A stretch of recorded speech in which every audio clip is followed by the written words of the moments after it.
Bom dia! Hoje, eu, a Isis Capilato, a Isabela Costa, a Jaqueline Damião, a Lívia Batista, o Santiago Gomes e a Sara Dias vamos falar um pouco sobre divisão celular. Quando a gente pensa em biologia, é bem comum vir na nossa cabeça as palavras mitose e meiose, mas normalmente a gente não sabe muito bem o que elas significam, certo?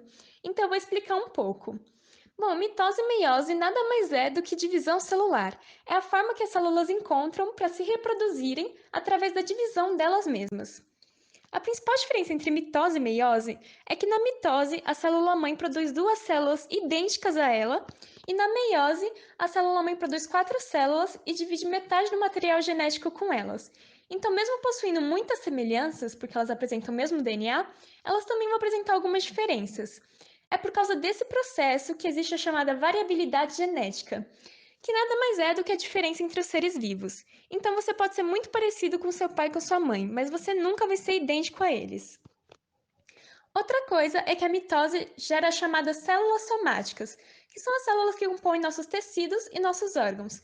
Por isso, quando a gente se machuca, é bem comum depois de algumas semanas nossa pele já estar exatamente igual ao que era antes, porque na mitose as células geradas são idênticas ao que era antes. E a meiose cria células sexuais, os chamados gametas, que são os espermatozoides e os ovócitos.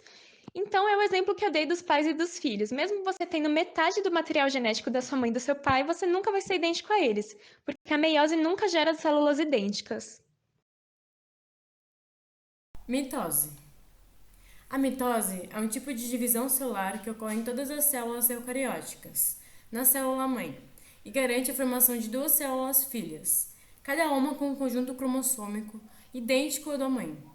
É um processo importante para o crescimento e regeneração dos organismos multicelulares e para a reprodução sexuada dos organismos unicelulares. Apesar de ser um processo contínuo, a mitose pode ser dividida em quatro fases distintas: a prófase, metafase, anáfase e telófase. Alguns autores consideram ainda uma fase conhecida como prometáfase, fase intermediária que ocorre entre a prófase e a metafase. Esse processo inicia-se após o período de interfase, que compreende o momento entre duas fases de divisão celular. O ciclo celular envolve a interfase e a fase mitótica, a qual inclui a mitose e a citocinese. Na fase da interfase, a célula não está se dividindo, entretanto, existe intensa atividade para que seja feita a preparação para o início da divisão celular. Esse período pode ser dividido em três etapas: G1, S e G2. Durante as três etapas, é possível observar intensa atividade metabólica, com a finalidade de preparar a célula para a divisão que se iniciará. A fase G1 ocorre logo após a mitose e antes da fase S, sendo caracterizada por um período de crescimento da célula e síntese de enzimas e estruturas celulares. Naqueles tecidos que se renovam rapidamente, percebe-se que a etapa G1 é curta. Vale salientar ainda que algumas células não continuam o ciclo celular e entram em uma fase conhecida como G0. Na fase chamada de S, ocorre um importante ponto da interfase, uma vez que é a etapa de duplicação do DNA. Após a fase S, observa-se a fase G2, uma etapa em que se verifica se o DNA está corretamente duplicado. Nessa etapa, a célula também acumula energia para a renovação da divisão celular. Prófase, a primeira etapa da mitose. Nessa fase, algumas importantes modificações são observadas. Entre elas, destacam-se a condensação dos cromossomos, o desaparecimento dos nucleolos e o início da formação do fuso mitótico. Os fusos mitóticos são formados por fibras do fuso, que são feixes de microtúbulos. A montagem dos microtúbulos que formam os fusos ocorre no centrosomo, também chamado de centro organizador de microtúbulos. Nessa etapa, verificamos que cada cromossomo duplicado está presente como duas cromatídeos irmãs, as quais estão unidas por meio de seus centrômeros, uma constrição localizada no cromossomo, e ao longo de seus braços. Prometafase.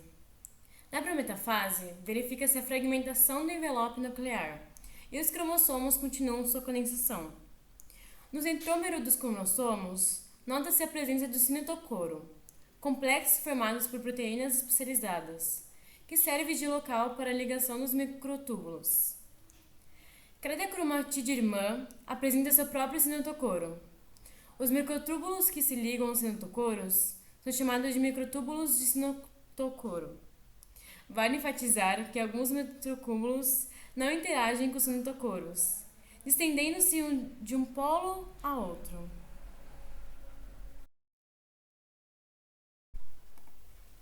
Metáfase. Na metáfase, observamos que os centrossomos estão posicionados em polos opostos da célula e os cromossomos estão reunidos na chamada placa metafásica, no plano equatorial. Nessa fase de divisão celular, os cromossomos permanecem parados por um longo tempo, já que não se observa nem o envoltório nuclear nem o nucleolo. Enquanto isso, no citoplasma, verifica-se intensa movimentação de partículas e organelas, que se dirigem equitativamente para os polos opostos da célula. Metáfase. Na metáfase, observamos que os centrossomos estão posicionados em polos opostos da célula e os cromossomos estão reunidos na chamada placa metafásica, no plano equatorial. Nessa fase de divisão celular, os cromossomos permanecem parados por um longo tempo, já que não se observa nem o envoltório nuclear nem o nucleolo.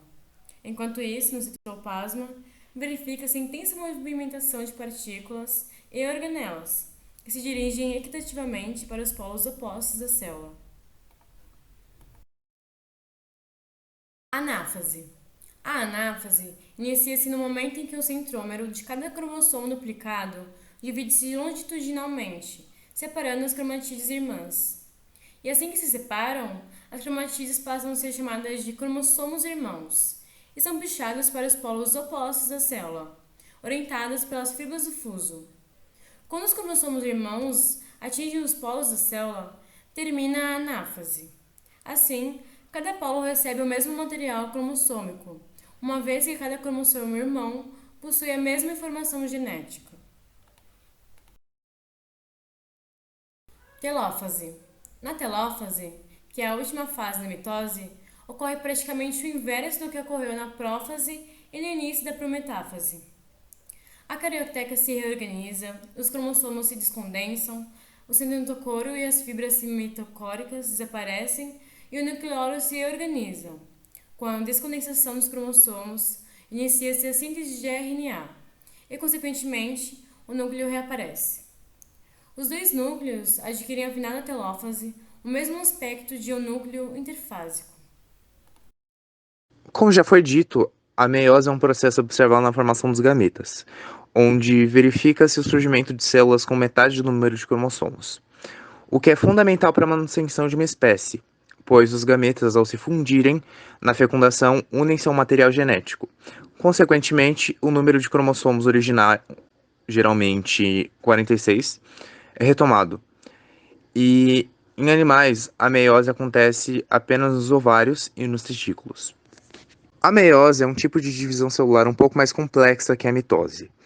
Nela, originam-se 4 células-filha com metade do número de cromossomos, e nesse processo a gente pode verificar 2 divisões celulares consecutivas, denominadas de meiose 1 e meiose 2. Meiose 1. A meiose 1 é a primeira divisão da meiose, sendo essa etapa considerada reducional, uma vez que no final teremos 2 células como metade do conjunto cromossômico original. Vejamos a seguir as etapas da meiose 1. A meiose 1 inicia-se com a prófase 1, fase marcada pela condensação progressiva dos cromossomos, troca de material genético entre cromátides não irmãs, formação do fuso, um feixe de microtúbulos, quebra do envoltório nuclear e início da migração dos cromossomos homólogos em direção à placa metafásica. Essa fase é geralmente dividida em 5 subfases meramente didáticas: leptóteno, zigoteno, paquiteno, diploteno e diacinese. No leptóteno, verificam-se cromossomos duplicados, formados por 2 cromátides irmãs, cada uma das cópias do cromossomo duplicado que estão ligadas entre si, conectadas pelo centrômero. e o início da condensação desses cromossomos. Já no zigoteno, os cromossomos pareiam-se com seus homólogos de maneira que os genes ficam alinhados. Como cada cromossomo está duplicado, o par de homólogos possui 4 cromátides. Forma-se nesse ponto um complexo proteico denominado de complexo sinaptonêmico, que lembra um zíper e mantém os cromossomos homólogos unidos. Quando o complexo está formado, dizemos que os cromossomos homólogos estão em sinapse, e os pares de homólogos associados são chamados de bivalentes. Assim inicia-se o pacteno. Durante esse emparelhamento ocorre a permutação, um processo que a gente vai comentar mais adiante um pouco melhor. No diploteno, o complexo sinaptomênico desaparece, sendo verificada uma leve separação dos homólogos, mas eles ainda permanecem unidos como consequência da coesão das cromátides irmãs. Nos pontos em que ocorreu a permutação, os cromossomos estão unidos em uma configuração em forma de X, que recebe o nome de quiasmas. Enfim, na diacinese, os cromossomos homólogos estão separados, unidos apenas pelos quiasmas. Observam-se nessa fase a quebra do envelope nuclear e o desaparecimento do nucleolo. A segunda fase da meiose 1 é a metáfase. Na metáfase 1, verifica-se que os cromossomos homólogos estão dispostos na placa metafásica. Essa disposição é conseguida graças à ação dos microtúbulos que se ligam aos cromossomos de cada bivalente. Na metáfase 1, verifica-se um cromossomo em cada par direcionado para o polo. A terceira fase da meiose 1 é a anáfase 1.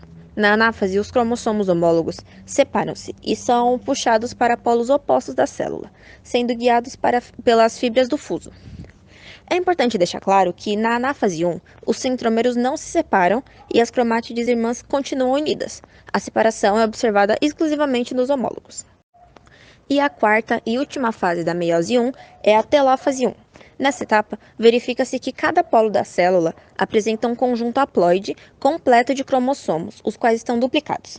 Os cromossomos começam a se condensar e, em alguns casos, o envelope nuclear volta a se formar. O nucleolo reaparece e a divisão do citoplasma, que é a citocinese, geralmente acontece de maneira simultânea com a telófase, sendo responsável por gerar 2 células filhas. Após o final do processo de meiose 1, a formação de 4 células diploides e na meiose 2 a separação delas. A meiose 2 assemelha-se bastante com a mitose, porém há algumas diferenças. Na prófase 2, a reformação, né, da carioteca e do núcleo que sumiram durante o processo de meiose 1 e eles são reconstituídos. Também os centríolos formam os fusos dos cromossomos. E na metafase 2, os cromossomos formam a placa equatorial simples. Isso significa que eles ficarão em uma linha vertical, alinhadinhos. Na teléfase 2, há finalmente a separação das células que anteriormente eram diploides. E elas formam 4 células diferentes entre si, haploides, ou seja, com apenas um cromossomo. Na meiose 2 também há o processo de crossing over ou permutação, onde há a troca de material genético entre os cromossomos homólogos, ou seja, aqueles que ficam em duplinhas. E para exemplificar, eu vou dar um exemplo de cromossomo X e cromossomo Y. O cromossomo X e o cromossomo Y são colocados, eles colocam uma perninha em cima da outra. Quando eles vão se separar, o cromossomo X fica com uma perninha, um pedaço de sua perna, com o material do cromossomo Y. E assim também é repetido no cromossomo Y. Quando eles vão se separar para se tornarem haploides, ou seja, apenas um cromossomo, não mais 2, ficam 4 células haploides, ou seja, com apenas um cromossomo, que são diferentes porque um cromossomo fica com o material do X e o material do Y.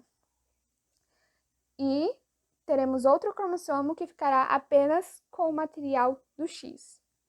Inteiramente com o material do X. Depois, teremos outro cromossomo que terá o material do Y e um pedacinho do material do X. E depois, teremos apenas um cromossomo que terá apenas o material do Y.